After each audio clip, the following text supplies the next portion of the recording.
welcome back.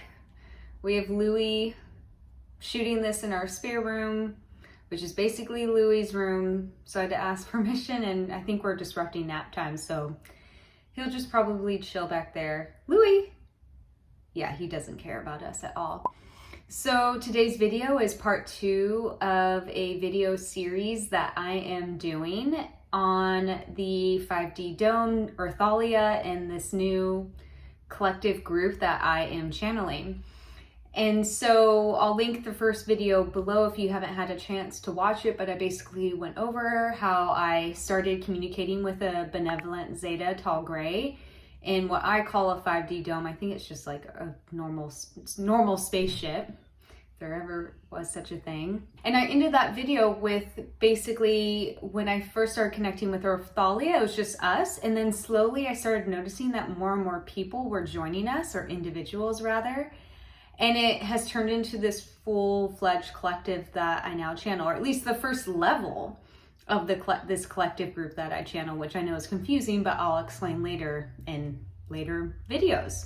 So basically, when I go into what I call the 5D dome, what Urthalia and her peeps call Terran Station 5, which is a spaceship that holds a 5th dimensional frequency so that my consciousness, or ethereal body, I guess, can go into that space with them and receive, I guess, higher forms of information. Not that there's a hierarchy, but I think it helps my non-physical body receive more information in a way. I'm not really sure. There's only so many human words that can explain basically what I'm experiencing.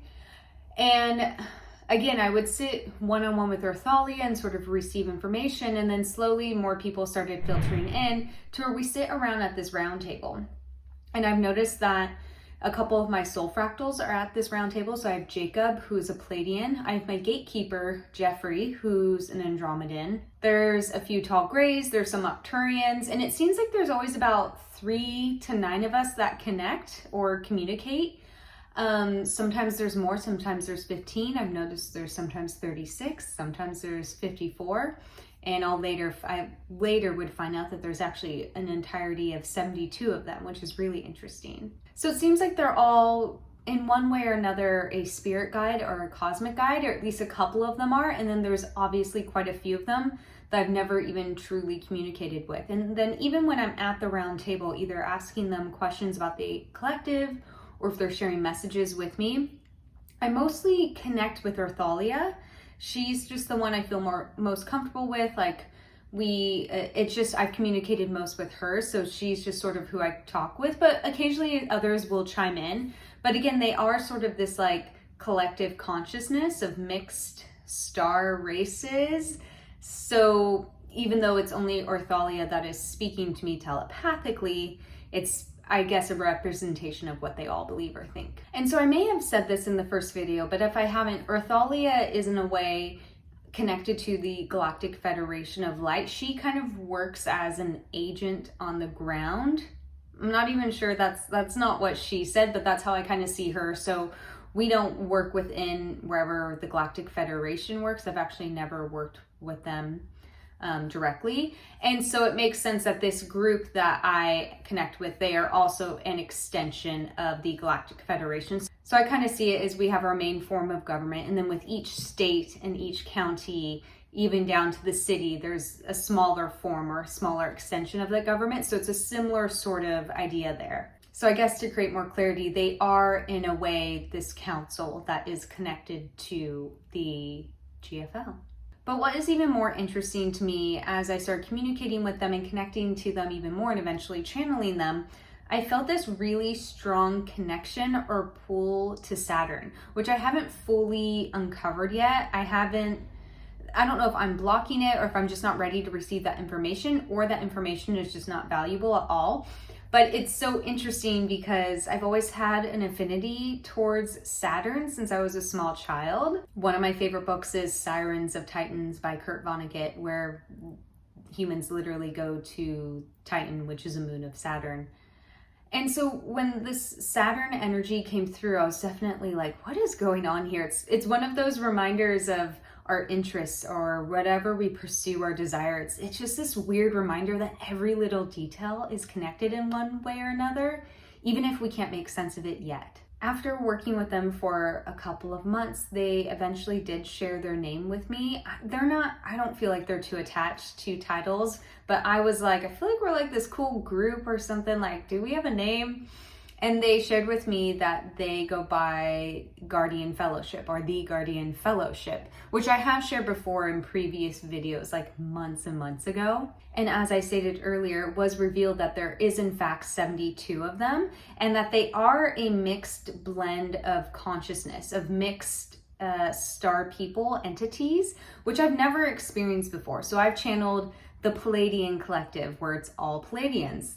You know, the collective consciousness of all the Palladians, the Syrian High Council, the Arcturians. You know, I've always sort of communicated with a collective conscious of one star race. But again, this is a mixed race of star peoples. I didn't trust it at first. I just was like, this is so weird. I've never really experienced this. And then I had, you know, thanks to the universe, it provides exactly what you need. So I had someone tell me about the channeled entity Cryon, which is a bunch of mixed entities as well. I think that's the same for Abraham Hicks. So even though I wasn't trusting, and I was kind of, I started communicating with the Guardian Fellowship like 6 months ago, and it took me this long to fully share it because there just were so many boundaries of comfort being crossed. I just truly wasn't in the space to own it yet, and that's okay. But yeah, so finding out that they are this sort of mixed collective and that there is 72 of them, which felt like a lot, but then I'm also like, well, I channeled the entire collective of the Palladians. So, and again, as I mentioned like earlier in this video, they always would show up in 3s or 9, 15, 36, 54, 72, which are all fractions of 3 and 9, which I felt so interesting too. So there's some sacred geometry going on here that I'm just sort of picking up on. And so once I felt really comfortable with them, you know, we had to work together for a couple of months for my energy and frequency to become in harmony with theirs and vice versa. Energy is energy, you know. It became very clear that they wanted me to channel them, that they did in fact have messages for the collective consciousness and for our ascension as humans. They're really interested in helping heal the human condition. And I'll share some of those messages directly. I'll read them in a bit, but I remember the first time I channeled them, it was my first time channeling, in trance channeling or in-body channeling. Just any sort of channeling, a collective of mixed consciousness. And it was super interesting. The energy shift that I felt, because it really is a bunch of individual consciousness coming together, which is the same for a collective, but it's almost like a collective consciousness of, say, the Palladians to me is more like the historical imprint of the collective consciousness, so to speak. Where this, it felt, and how I see it's like they each have their own individual consciousness, which we all do, and it all forms into this sort of collective called the Guardian Fellowship. And so I channeled them. The energy was really intense. It was all safe and benevolent of the light, of course, but I felt so drained. I'm even like right now talking about it, I can feel that heaviness as they start to kind of come in and want to speak through me and share through me. Completely different energy. It felt similar to the first time I channeled, where I just had never experienced anything like that before. And yeah, I kind of had to take a couple days after that. I just don't think I was really ready for it. But moving forward, they do want me to channel as the Guardian Fellowship and as this other collective consciousness that I'll explain in, the next few videos. Because they want to work through me as this vessel of divine guidance and messages. So I'm just looking at my notes here because this is just something I wouldn't even be able to remember to repeat. But so they discussed the sun a lot. So they kept focusing on how each solar system has the sun, and the sun is kind of like the god or the supervising energy of that solar system and all its inhabitants. So it's kind of like why think about the Egyptians and all the ancient cultures that praised the sun. And so they were talking about the space-time continuum, super casual. and how we can access portals that will help us traverse the barriers of time. So I'll just read the direct channeled message from them. This is from one of the first times that I telepathically communicated with them. I don't know if I asked about time, I can't really remember, but here it goes. The space-time continuum is the fourth dimension, and Einstein's theory of relativity within this space-time can be accessed by a portal that will traverse time. To understand how or why, you must first understand quantum geometry, or quantum geometry of space-time. And so when I received this and they were telling me about quantum geometry, I just thought they were making it up. I just thought they were basically saying down the line when we realized we could put these two together, blah, blah, blah. And then I Googled it, which is kind of rare for me. Oops. And this is just my own ignorance, but there is such a thing already as quantum geometry, which kind of blew my mind because it's always really fun as a channel when you receive information that you just had never heard of before in your life. It really builds that belief system, let me tell you. And so then within that same sort of channeled piece, they were talking about how our brains already know how to send healing energy to our body. So like when we get a cut, it begins to heal the cut. And it's sort of like this glass ceiling within our ability to heal our energetic bodies. So we don't even need to know or believe that we can heal a cut. We don't even think about it, right? We just get a cut, we put some stuff on it to help the healing process. We put a Band-Aid on it and call it a day. And it's like, but the idea of healing our eyesight or healing our teeth or whatever is just sort of out of that realm. So they're showing me just in a more visual sense, like we already have these abilities to heal on, for the most part, micro levels. But think about when you break your arm, like, we need a cast to keep it in place, maybe some stitches, but it still will heal. Like your entire arm could heal within reason. So they're like trying to help me and help you break these boundaries and these sort of glass ceilings of our healing capabilities within our mind.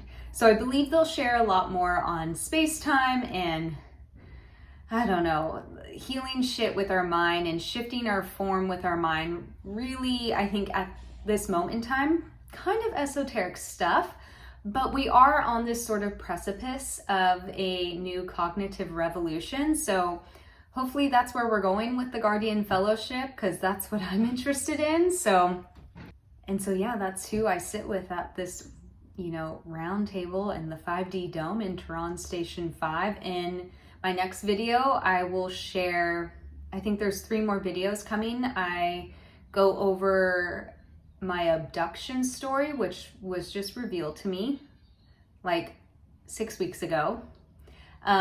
Seeing myself in a truer form, and then the dual consciousness that I channel, which I know sounds confusing, but that will be explained in a later video. So thank you guys so much for joining me as always, and having an open mind and open heart to all of this. I mean, we're all here to share and spread love, and I hope that you get that vibe from me, from them, from us. All right, thank you guys so much. Love you.